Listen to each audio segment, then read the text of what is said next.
Boa noite, gente. Agora a gente vai ler Neemias 9 e Atos 19. Bora lá. A confissão do pecado. No 24º dia do mês, os israelitas se reuniram, jejuaram, vestiram panos de saco e puseram terra sobre a cabeça. Os que eram da ascendência israelita tinham se preparado de todos os estrangeiros, se separado de todos os estrangeiros. Levantaram-se nos seus lugares, confessando seus pecados e a maldade dos seus antepassados.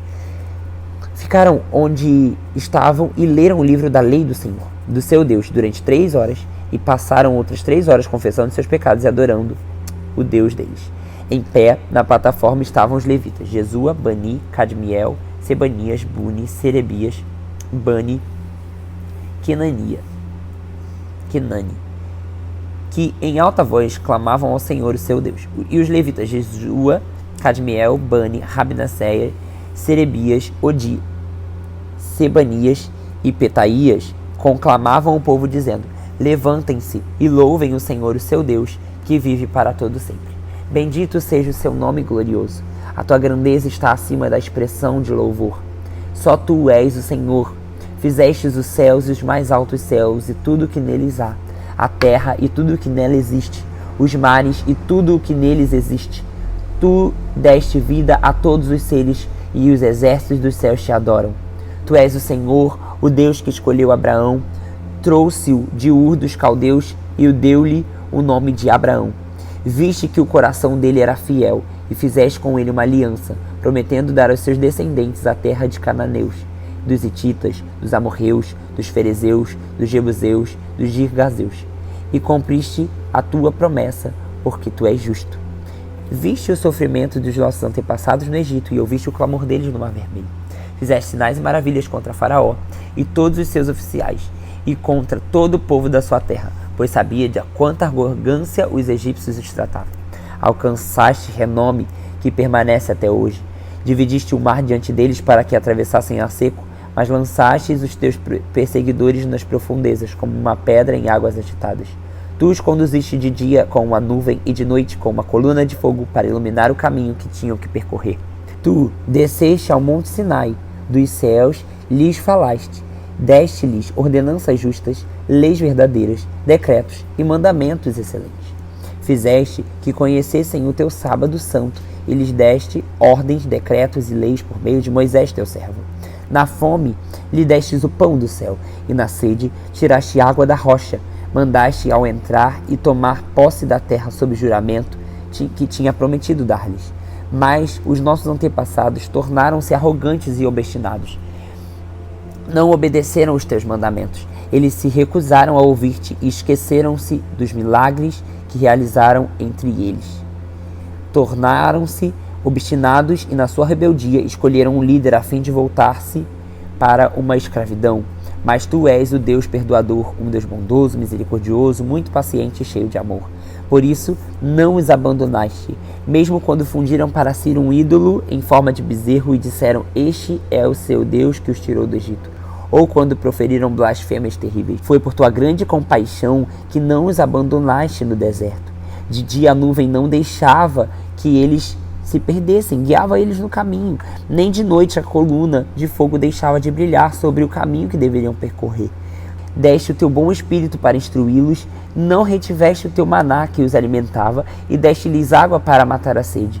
Durante 40 anos tu os sustentaste no deserto, nada lhes faltou, a roupa deles não se gastava, nem os seus pés ficaram inchados. Deste-lhes reinos e nações, cuja terra repartistes entre eles. Eles conquistaram a terra de Seom, rei de Esbom, e a terra de Og, rei de Bazã. Tornaste os teus filhos tão numerosos quanto as estrelas do céu e trouxeste para reinar e possuir a terra que prometeu ao seu antepassado. Seus filhos entraram e tomaram posse da terra. Tu subjugaste diante deles os cananeus que viviam na terra e os entregaste nas suas mãos, com os seus reis e com os povos daquela terra, para que trataste com bem quisesse.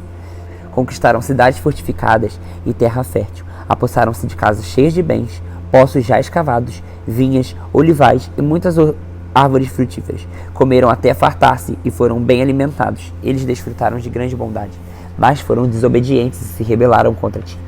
Deram as costas para a tua lei, mataram os teus profetas, que os tinham advertido que se voltassem para ti, e te fizeram ofensas detestáveis. Por isso, Tu os entregaste nas mãos dos inimigos que os oprimiam. Mas, quando foram oprimidos, clamaram a ti. Dos céus tu ouviste, e da tua compaixão deste-lhe libertadores que os livraram da mão dos inimigos. Mas tão logo voltaram a ter paz, e de novo faziam o que tu reprovavas.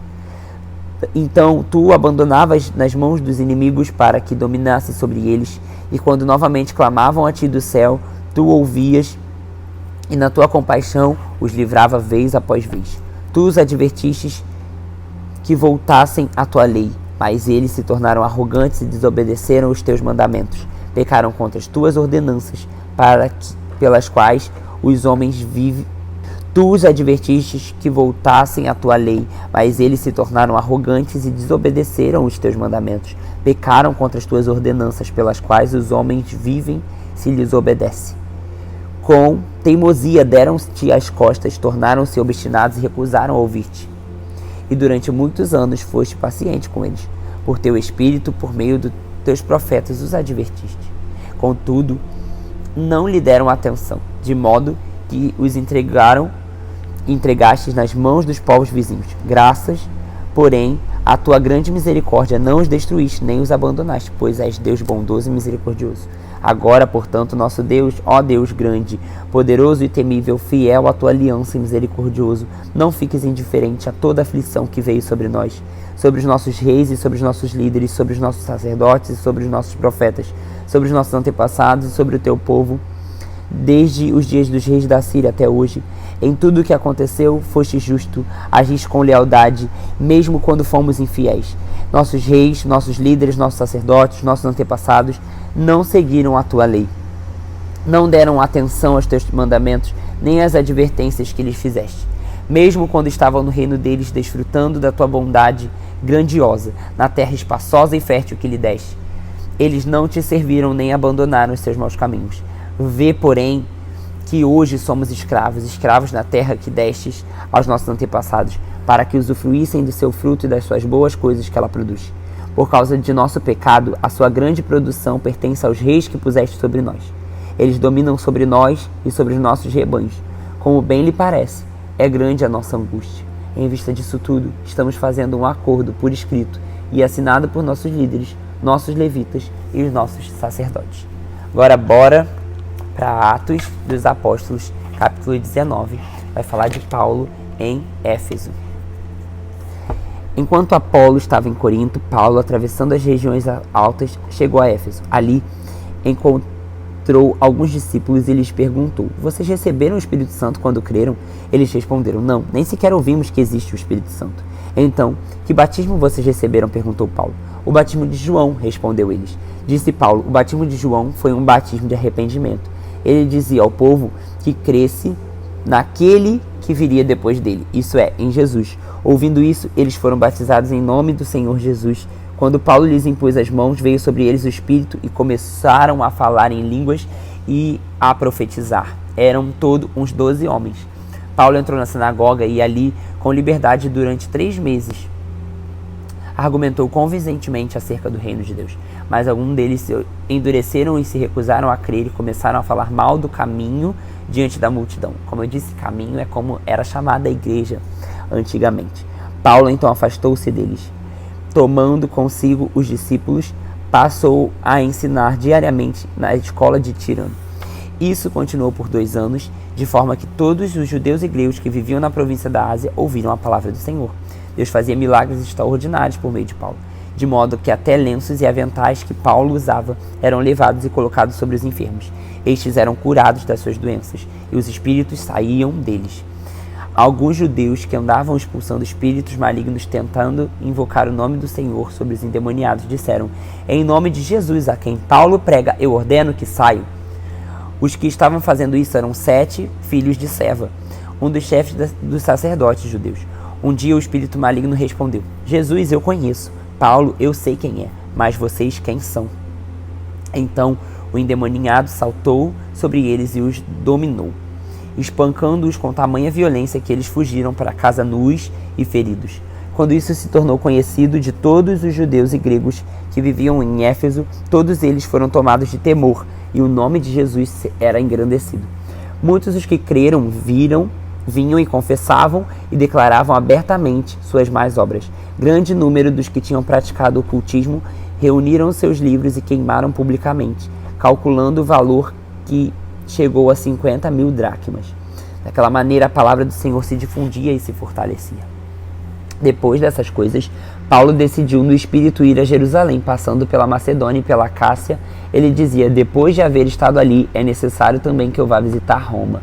Então enviou a Macedônia 2 dos seus auxiliares, Timóteo e Erasto, que permaneceu mais um pouco na província da Ásia. Naquele tempo houve grande tumulto por causa do caminho. Um ourives chamado Demétrio, que fazia miniaturas de prata no templo de Ártemis e que dava muito lucro aos artífices, reuniu-os com os trabalhadores dessa profissão e disse: senhores, vocês sabem que temos uma boa fonte de lucro dessa atividade e estão vendo e ouvindo como este indivíduo Paulo está convencendo e desviando grande número de pessoas aqui em Éfeso e em quase toda a província da Ásia. Diz ele que deuses feitos por mãos humanas não são deuses.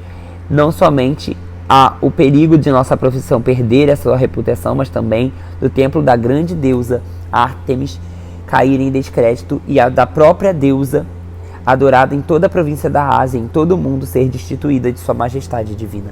Ao ouvirem isso, eles ficaram furiosos e começaram a gritar: grande é a Ártemis dos Efésios! Em pouco tempo a cidade toda estava em tumulto. O povo foi às pressas para o teatro, arrastando os companheiros de viagem de Paulo, os macedônios, Gaio e Aristarco. Paulo queria apresentar-se à multidão, mas os discípulos não permitiram.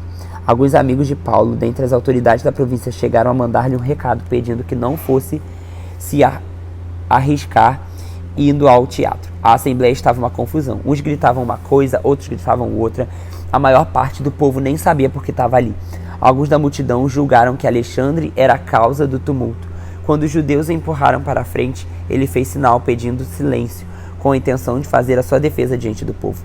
Mas, quando ficaram sabendo que ele era judeu, todos gritaram em uma só voz durante cerca de 2 horas: grande é a Ártemis dos Efésios!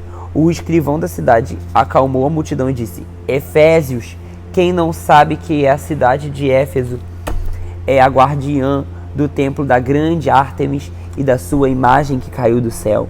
Portanto, visto que esses fatos são inegáveis, acalmem-se, não façam nada precipitadamente. Vocês trouxeram esses homens aqui, embora eles não tenham roubado templos nem blasfemado contra a nossa deusa. Se Demétrio e seus companheiros de profissão têm alguma queixa contra alguém, nos tribunais estão abertos e há procônsules, eles que apresentem suas queixas ali.